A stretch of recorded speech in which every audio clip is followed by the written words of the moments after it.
What is up, guys? Randomonium here. So I got quite a lot of positive feedback from my Art of the Draft video that I did for the Misfits versus Splice game, and I decided that I wanted to do that again for the TSM versus Cloud9 matchup that we had for the semifinals of the NA LCS. This was an amazing series. I will be spoiling the results, so if you haven't watched the series, please go watch that and then come back to this video. This video is only going to cover game one, but I will talk a little bit more in general about the series. And I absolutely loved these games. They were just phenomenal League of Legends, back and forth, really interesting to watch. The fans were really into it. And one thing that kind of made me really excited is that I was able to accurately predict the winner for all 5 games based solely off of the pick ban phase. And I feel like this kind of highlights the power of the team composition analysis that I do. So I'm going to be going over how exactly that works in this game, and I'll be talking about the different pick bans and why each are good or bad, and then also talk about the different team compositions and what their win conditions are. So if you want to learn more about win conditions and team compositions, I think this is a great series to watch, and I hope you guys will enjoy it. This will only be game one, so if you want to see the rest of the series, I will be doing that if you guys let me know by leaving a comment that you want me to continue. So without further ado, let's get back into pick ban phase. So TSM has already banned out Rise as their first ban, and Team Liquid has banned out Silas. So Rise is probably the best split pusher in the game, at least for the mid lane right now. He's just really strong, really safe. And then Silas obviously is a very all-around, well-rounded champion, and he's really great when teams pick champions that have very strong ultimates. So as you can bet, team Cloud9 is going for a team comp that has very strong ultimates. So this Silas pick is actually really good. So we'll get back into the ban phase and see what they're going to pick. Next pickup is the the Kindred. I think this is a target ban against Cloud9. Cloud9 always goes for the Kindred. The Lissandra ban is very important because Lissandra is one of the best engaging mid laners that is available in the pro meta. And what this kind of indicates is you can see that they Team Liquid banned out a split pushing champion. Cloud9 went to ban out an engaged champion. TSM bans out another champion that's a good split pusher in Kennen and also a good team fighter, engaged tool. And then Cloud9 responds by picking out banning out the Irelia, which is also an amazing split pusher. So TSM first picks the Jace, who's a good split pusher and is also good in a sieging composition. And you see almost an immediate lock-in of the Sona Taric from Cloud9. So this is obviously a very popular strategy in solo queue. There's a European duo that's made this strategy popular. You basically take Sona and Taric into the bot lane, and it's extremely oppressive. And what this is showing is that Cloud9 is going towards either a protect comp or a siege comp. With TSM, the first pick indicates that they're going either for split push or siege, which could be good into a protect composition, but we'll see that Cloud9 has still plenty of room to see how they can pivot for the rest of the picks.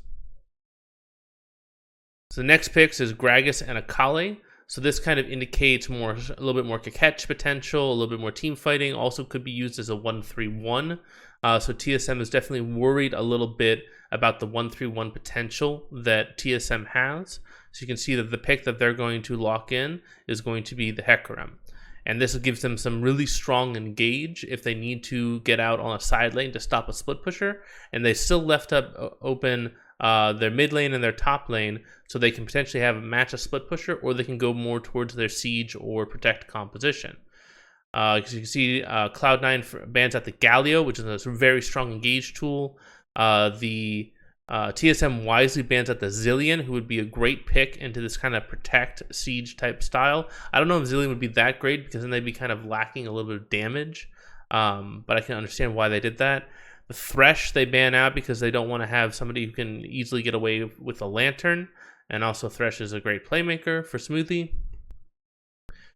And then the last ban is going to be the Gangplank. So they tried to target ban out Licorice to prevent him from getting on a split pusher / team fighter to match the Jace. So this pickup, probably had a lot of people scratching their heads why they would pick the Poppy. This is where they're starting to go all in on the idea that they want to go for a protect / siege composition. At this point, I think the Cloud9 has shown their hand. So I would say that TSM needs to either all in on a split push composition, or they need to draft heavy engage. But I believe it's probably a little bit too late for them to pivot towards an attack composition, because they only have their bot lane and their support pick left. I think that the better option would be to go full split push and probably go for like a Sivir and anything else that has good disengage. Like they picked up the Vayne and the Lulu, and that would have been. I think the Vayne is a mistake here. They should have probably gone for Sivir. Go Sivir Lulu and play a 1-3-1 split push style composition. The response from Cloud9 is that they immediately pick up the Zoe, if I remember correctly.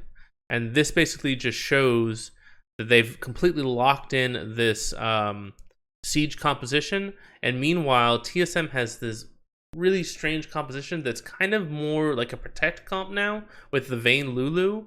Like you're protecting the Vayne with the Gragas, and you got the Akali kind of.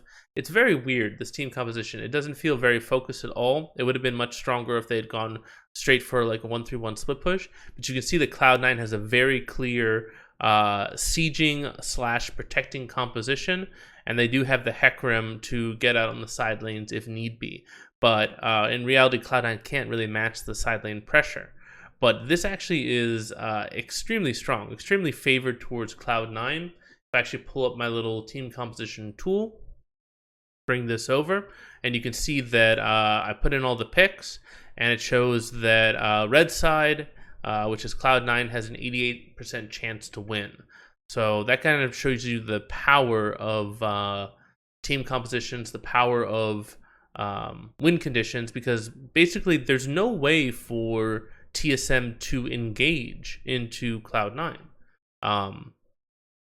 I mean, the only thing they really got is probably like a flash body slam with the Gragas ultimate, but they can't really do anything else. Meanwhile, Cloud9 can just play really slow, and they can just constantly be barraging you with Zoe bubbles and paddle stars and Sona Qs.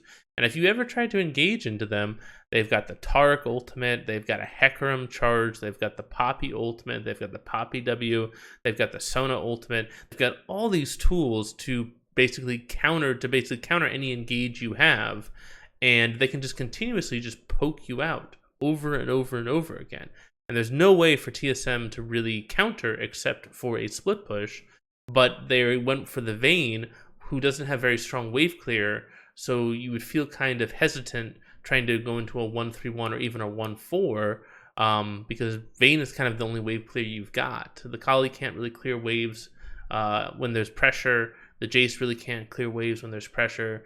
So yeah, I think that this is definitely a mistake by TSM. I think they would have been much better off going for a higher wave clear 80 carry like a Sivir or even a Jinx, something like that.